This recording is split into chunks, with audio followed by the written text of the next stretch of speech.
Emotionally unavailable ആയിട്ടുള്ള ഒരു വ്യക്തിയെയാണ് നിങ്ങൾ ഇഷ്ടപ്പെടുന്നത് എന്നുണ്ടെങ്കിൽ എങ്ങനെയാണ് നമുക്കത് മനസ്സിലാക്കാൻ സാധിക്കുക എന്നതിനെ കുറിച്ചാണ്. ഒന്നാമതായി, ഇങ്ങനെയുള്ള വ്യക്തികൾ നിങ്ങളോട് സംസാരിക്കുന്നുണ്ടായിരിക്കാം, നിങ്ങളോടൊപ്പം ടൈം സ്പെൻഡ് ചെയ്യുന്നുണ്ടായിരിക്കും, പക്ഷേ അൺപ്രഡിക്റ്റബിൾ ആയിരിക്കും എന്നുള്ളതാണ്. അതായത് എല്ലാ കാര്യങ്ങളും നിങ്ങളോട് പറഞ്ഞോളണം എന്ന് നിർബന്ധമില്ല.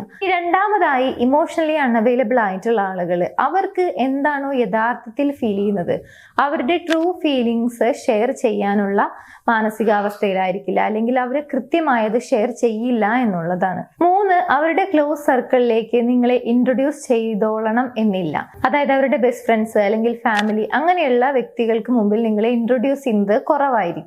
നെക്സ്റ്റ് വൺ, ഞാൻ ആദ്യമേ പറഞ്ഞ പോലെ തന്നെ സംസാരിക്കുന്നുണ്ടായിരിക്കാം, പക്ഷെ അതിലൊരു സ്ഥിരത ഉണ്ടായിരിക്കില്ല എന്നുള്ളതാണ്.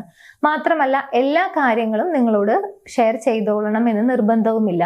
ഇൻകൺസിസ്റ്റന്റ് ആയിട്ടായിരിക്കും, അതായത് സ്ഥിരതയില്ലാത്ത രീതിയിലായിരിക്കും നിങ്ങളോട് കമ്മ്യൂണിക്കേറ്റ് ചെയ്യുന്നത്. നെക്സ്റ്റ് വൺ, നിങ്ങളോടൊപ്പമുള്ള റിലേഷൻഷിപ്പ് വളരെ ഡീപ്പായ റിലേഷൻഷിപ്പ് ആണെന്നോ, അല്ലെങ്കിൽ ബെസ്റ്റ് ഫ്രണ്ട്സ് ആണെന്നോ, അല്ലെങ്കിൽ ഒരു റിലേഷൻഷിപ്പിലാണെന്നോ ഇങ്ങനെ ഡിഫൈൻ ചെയ്യാൻ അവർ താല്പര്യപ്പെടില്ല എന്നുള്ളതാണ്.